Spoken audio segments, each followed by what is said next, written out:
Good evening, Bahamas. Coming up tonight, a Parliament clerk tests positive for COVID-19, and now a resolution's headed to Parliament that can see MPs meet virtually. A daughter mourning the loss of her father. We've got her story. Plus, one resort not opening till December of next year.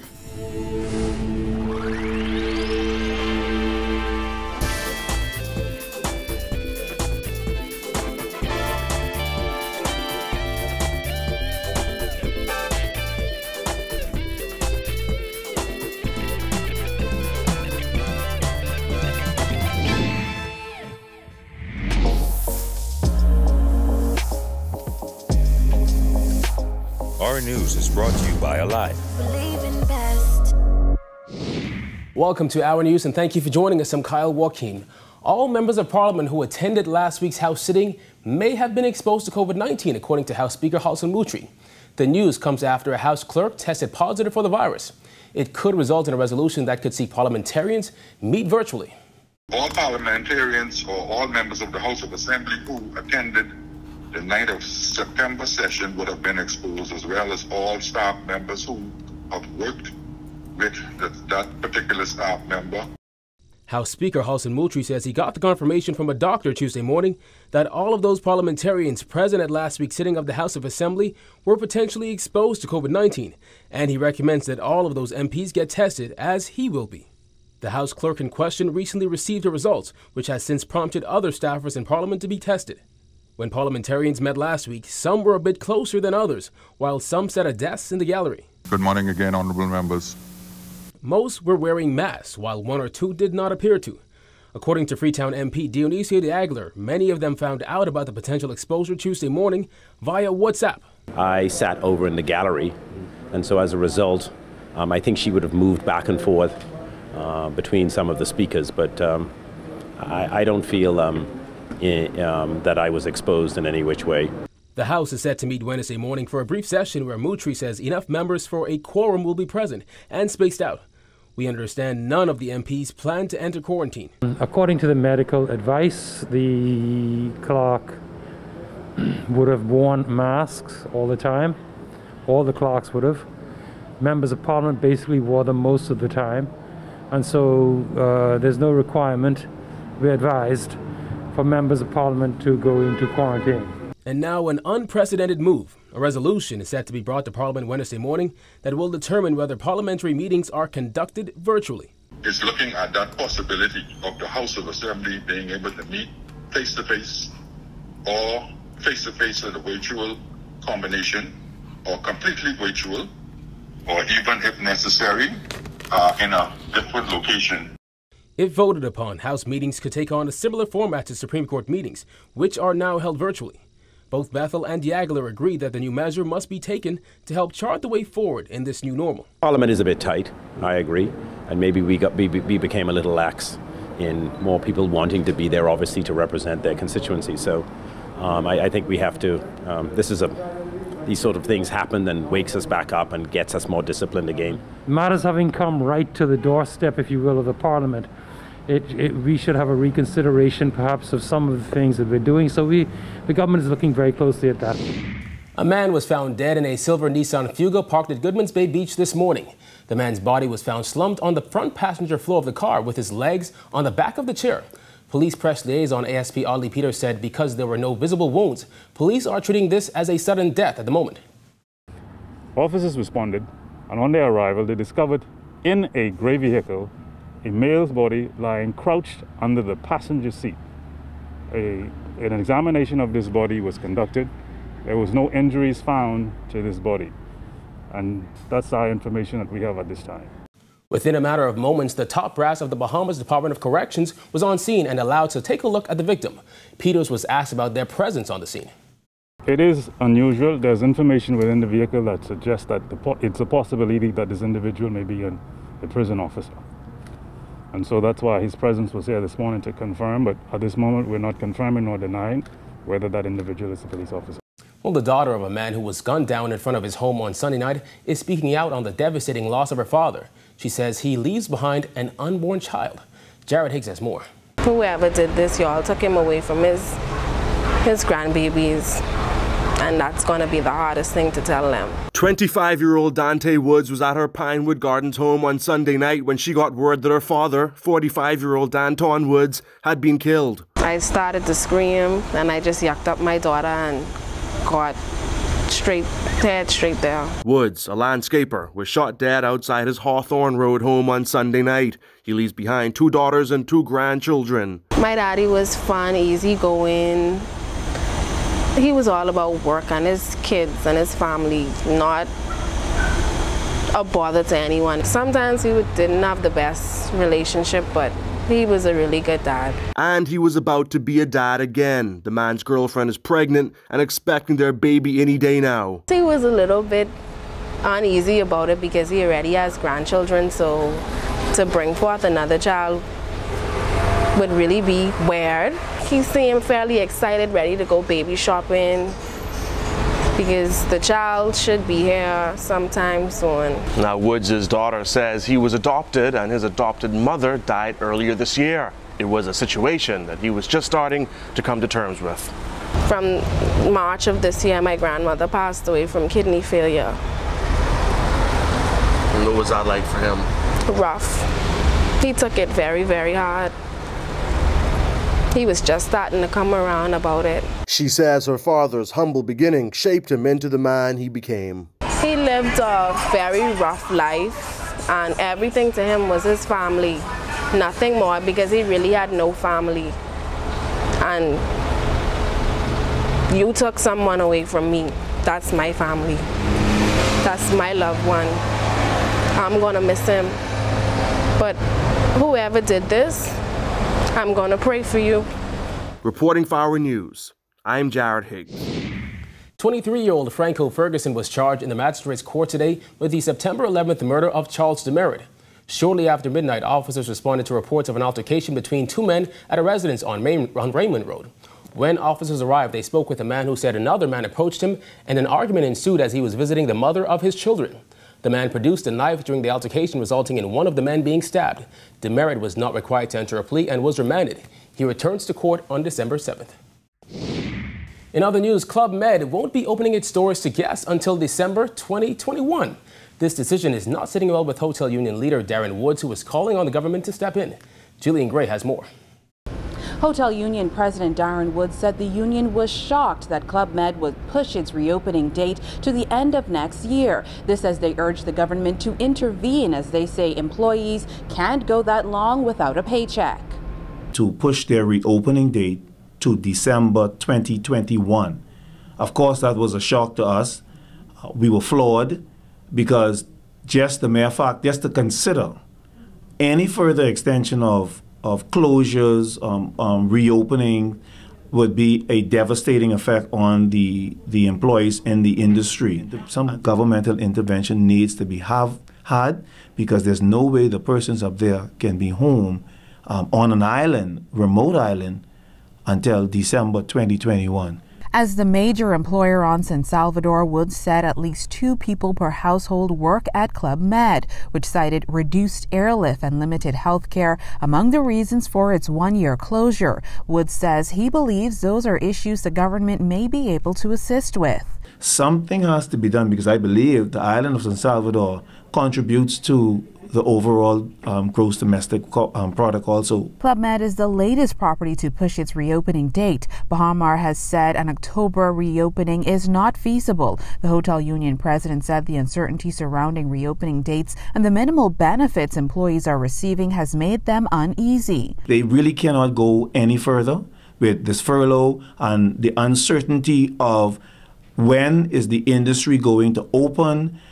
Of course, that has a domino effect because while you have the hotel workers and persons in the hotel, you have industries that are connected to the hotel, whether it's jet ski operators, hair braiders, taxi cab drivers. So everyone is affected by this decision to push the opening back. Reporting for Our News, I'm Jillian Gray. Well, Tourism Minister Dionisio Aguilar says he was not surprised when major hotels announced they would not make government's mid-October reopening date. He says when he made the statement, he knew some resorts wouldn't be ready by then and is hoping many would aim for some business activity by Thanksgiving. I would be delighted if they could all open certainly in time for Thanksgiving. but that's an individual decision that every business, every hotel will have to make based on what they feel their projections are. When the Minister of Tourism gave his report 1 week ago on the reopening of the sector set for October 15th, it was welcome news to the thousands who work in the sector, particularly those employed at the 2 major hotels, Atlantis and BAHA. However, just 1 day later, we don't see October as a viable date to open it at this time, but we certainly want to open as quickly as possible. BAHA President GRAEME Davis revealed that their plans to reopen in October would no longer work, citing uncertainty with the U.S. market and a lack of widespread testing. It prompted many observers to question if the tourism minister was aware of the concerns. We were well aware. As you will remember, back in July, BAHA said they would be opening on October the 1st. Well, we said October the 15th. So obviously when I made that announcement of October the 15th, I was well aware that BAHA was still considering a specific date to open. Tourism's busy season is just 2 months away. Diagler says that's what tourism officials are really aiming for. We expect a number of the hotels to prepare for Thanksgiving and to prepare for Christmas and to prepare for the winter season. So we just wanted to kickstart the tourism sector. This is the time announced to the world, okay, we're opening back up again. We're ready for business. Some hotels will take a little bit longer than others to ramp up. Sandals has scheduled the reopening of its Royal Bahamian Resort on New Providence for January of next year. Meanwhile, Atlantis, Paradise Island, and BAHA have still not announced a new date. In the meantime, Diagler says the opportunity also has to be created for the smaller hotel brands eager to reopen. We would like everyone to open up. I mean, obviously the larger hotels create the greater impact. And so as soon as they could get operationalized, the more Bahamians can go back to work. So we're working with them as assiduously as we can to see what protocols would have to be in place to make it as easy as possible for them to open, while at the same time not causing a spike in our coronavirus cases. More news on the way, but here's a first look at weather with meteorologist Greg Thompson. Good evening, Greg. Thanks, Kyle. I'm meteorologist Greg Thompson with your first look at weather. Current conditions outside our studios, beautiful outside, a temperature of 84 degrees under mostly fair skies. Your winds are out of the southeast at 4 knots, very light. Feels like temperature around 88 degrees Fahrenheit. On our satellite, lovely conditions around the islands, high pressure dominating our weather, no real shower activity out there, just a few patchy clouds moving across. Conditions will be very nice for the rest of the evening. That's your first look at weather. Your extended forecast is still to come. Still to come, the National Security Minister downplays ABACO crime. Plus, government eyeing changes to the voting process. Stay tuned.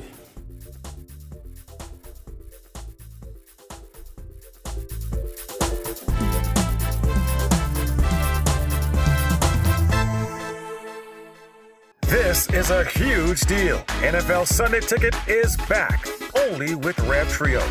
All day football, all day Sunday. Enjoy all the benefits of Trio with a huge extra. Never miss a game with NFL Sunday Ticket, included in your Rev Trio bundle. All you have to do is opt in. TV, phone, and internet starting at just $99. Call 601-8992 to sign up now. Visit www.rev.bs/promotions for details.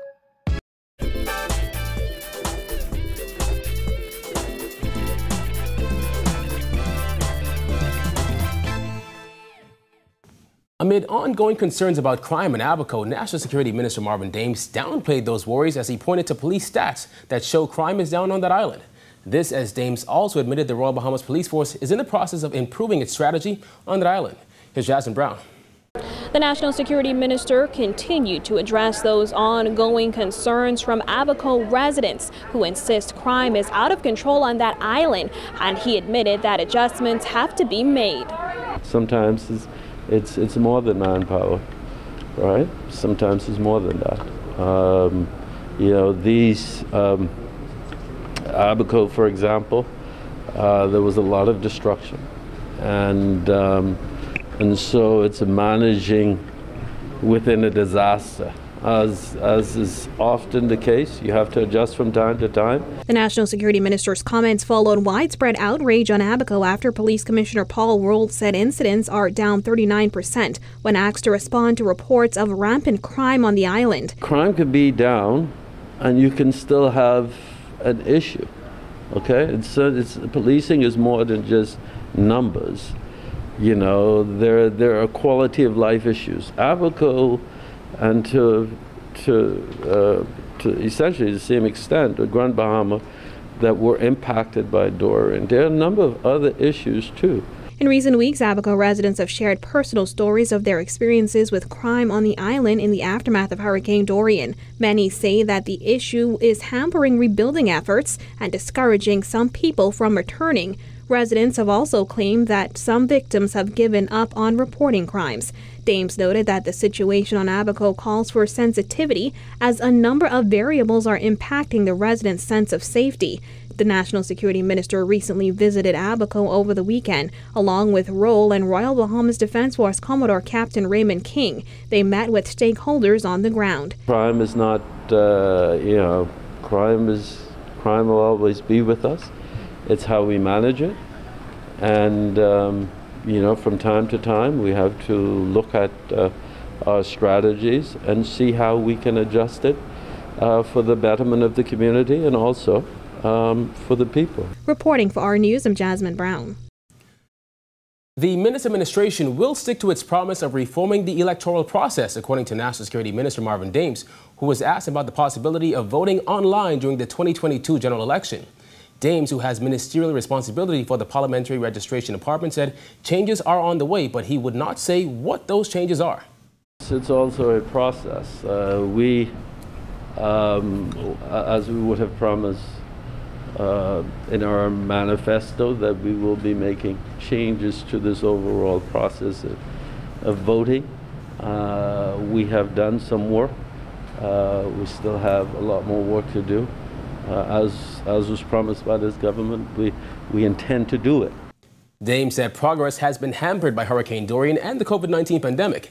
As it relates to voter registration, Dames says policies are under review to ensure those who want to vote are not disenfranchised. How significant, I don't know, we've had Dorian, we have COVID-19, and so many of, what we would have hoped to achieve, some of what we would have hoped to achieve, obviously, would have been impacted from a timeline standpoint. But we are, as promised, we are working assiduously to get to where we need to go, but the timelines will certainly impact upon when we get there.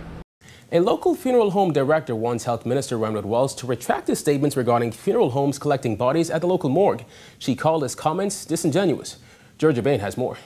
During Monday's press conference, Minister of Health Ramrod Wells beckoned to funeral home directors to collect remains at the morgue at Princess Margaret Hospital that he says is now 4 times at its capacity. However, his comments not sitting well with the proprietor here at Evergreen Mortuary, who said he's being disingenuous. During the press conference, Wells urged funeral homes to collect the bodies that families had already contracted them to collect and warned that failure to do so would result in funeral homes having to pay a storage fee. However, according to Denali Mackey, the proprietor at Evergreen Mortuary, there are several pressing matters at the morgue that are contributing to the growing numbers, but failure to collect on behalf of funeral homes is not one of them. Families and funeral homes are often frustrated by the process and by the, I should say, the facilities itself. It is in such a such a bad state. You understand? You almost don't even want to go up there unless you really have to go up there. And so I would have to say, and I would have to call him out and say that the minister is not very accurate in his deliberations on yesterday when he spoke. And I think that he needs to do a little bit more research, and I think he needs to retract some of what he said. In the past several weeks, Mackey said she has been made to wait for bodies so long that family members were forced to cremate their loved ones due to decomposition. Mackey said funeral directors have written to the Public Hospital Authority as well as the Minister of Health on several issues surrounding the morgue, but the most pressing is the issue of refrigeration. The refrigerator is not working and bodies are breaking down. We've had a number of cases that were placed in the morgue in perfect condition, and by the time the process was completed and those bodies were released, we would have gotten bodies that would have been decomposed, and the families had to make a very hard decision to have their loved ones directly cremated. Mackey said what also makes collection difficult is the morgue's short operating hours. Why is the morgue closed at 2 p.m. every day? We need to know that. All right? Why is the refrigerator at the morgue not working? All right? And so for you to say and to call us out at a live press meeting and say that the morticians are not doing their jobs, I believe it was an effort to make your government look good, when in actuality it was very disingenuous. Reporting for Our News, I'm Giorgio Bain. All right, thanks, Giorgio. Still to come, a local private school prepares for face-to-face learning. Stay tuned.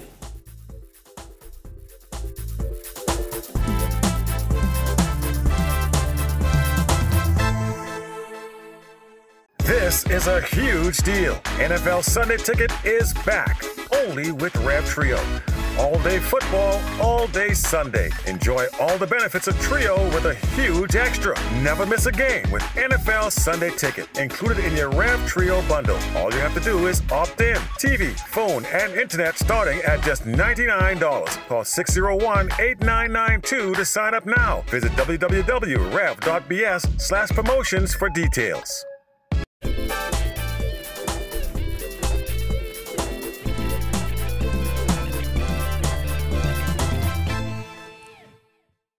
A canal wall near Port Lucaya collapsed today, sending teams into the water to fish out lots of debris. Huge chunks of the wall and pavement caved in, taking a lamp pole, railing, and parts of the dock with it. Large parts of the floatable dock were seen floating in the water.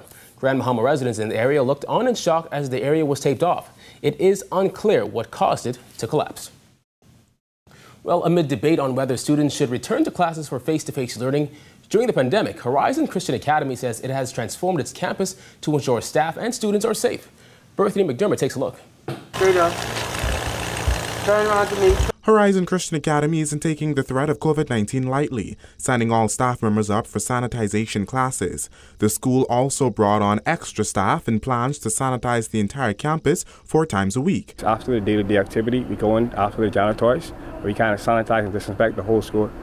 So we use a method called HSF, which is heat, steam, and fog. The Academy has implemented a number of new measures for the start of the school year, like temperature checks at the front gate, as well as a full-body sanitizing station. Classrooms also saw changes. Plexiglass has been installed in preschool and primary school classes, but what about break and lunch times? The kids are still allowed to play, following all protocols. What I've done as well too is hired extra teacher aides to flow on the playground. So here it is now that each time when a child goes on a swing, we sanitize, or if it's a slide or a toy, we sanitize before another child comes on. We allow 5 kids on the playground at a time. Additionally, parents are not allowed in the classrooms. Amid debate on whether students should be allowed to return to traditional classroom settings in the COVID-19 era, McPhee insisted that not every child will learn in a virtual setting. Every child learns differently.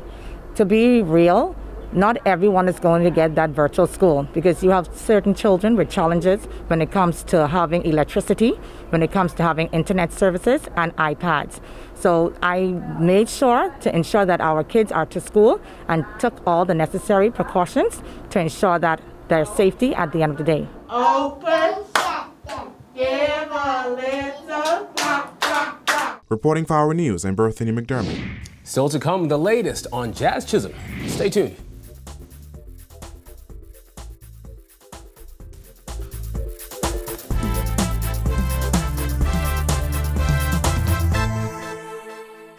This is a huge deal. NFL Sunday Ticket is back, only with Rev Trio. All day football, all day Sunday. Enjoy all the benefits of Trio with a huge extra. Never miss a game with NFL Sunday Ticket, included in your Rev Trio bundle. All you have to do is opt in. TV, phone, and internet starting at just $99.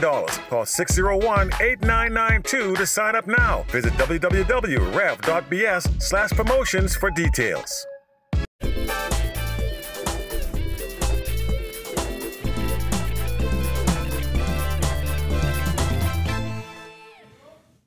The NFL wraps up Week 1 and the latest from Jazz Chisholm. Marcellus Hall has all that in this edition of Sports. Well, you know it's official with football once you have Monday Night Football, and the NFL had lots of Monday Night Football action for you yesterday evening. First, though, a check on Jazz Chisholm as he and the Marlins once again taken to the field. Jazz Chisholm and the Marlins back in action yesterday against the Phillies. Chisholm starting the game at shortstop. Taking you now, top of the second, Jazz at the plate with a runner on second base. He gets the pitch he wants and comes up with a base hit to drive in the Marlins' first run of the ball game. Time the contest at 1. Chisholm goes 1 for 4 in this one. Marlins go on to the win, 6-2 your final score. Meanwhile, Monday Night Football wrapping up week 1 of the NFL season with 2 games on the schedule. In the early game, Big Ben Roethlisberger throwing for 3 touchdowns. Steelers, they beat the Giants 26-16. Giants' Saquon Barkley held to just 6 yards on 15 carries. In the Monday night feature, the Tennessee Titans, they outlasted the Denver Broncos 16-14 in your final. Ryan Tannehill throwing for 2 touchdowns. Derrick Henry rushing for 116 yards on the day. And don't forget, there's still time for you to sign up for your NFL Sunday ticket, courtesy of Rev, simply by opting in if you have Rev Trio. If not, give our Rev representatives a call. They can hook you up for a very, very good rate. Reporting for Our News, I'm Marcellus Hall. And that's a look at news. We throw it back to meteorologist Greg Thompson for the extended weather forecast. Thanks again, Kyle. I'm meteorologist Greg Thompson with your second look at weather. On our satellite, nice conditions around the islands, high pressure dominating our weather, clear skies. Sally is still out there in the Gulf of Mexico doing some damage to the southeastern United States. Upper level low still hanging out to the east of the Bahamas, generating a few showers down there. Your boating forecast for all areas tonight through tomorrow, east-northeast to east-southeasterly winds, 10 to 15 knots, seas running 2 to 4 feet. We still have some lingering swells out there. Your low tide will be at 1:22 in the morning. Here's a look now at your national forecast.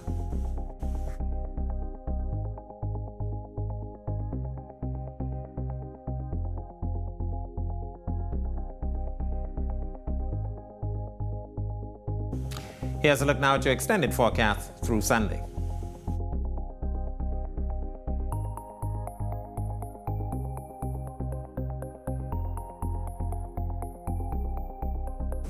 That's a look at our weather. Make it a great night, everyone.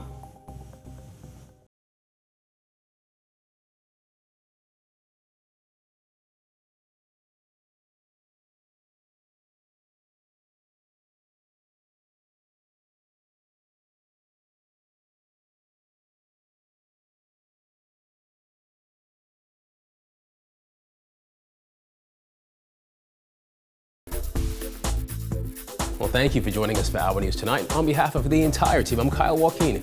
Remember, you can catch Our News on the Go Rev Go Play app. Have a good Tuesday evening, Bahamas.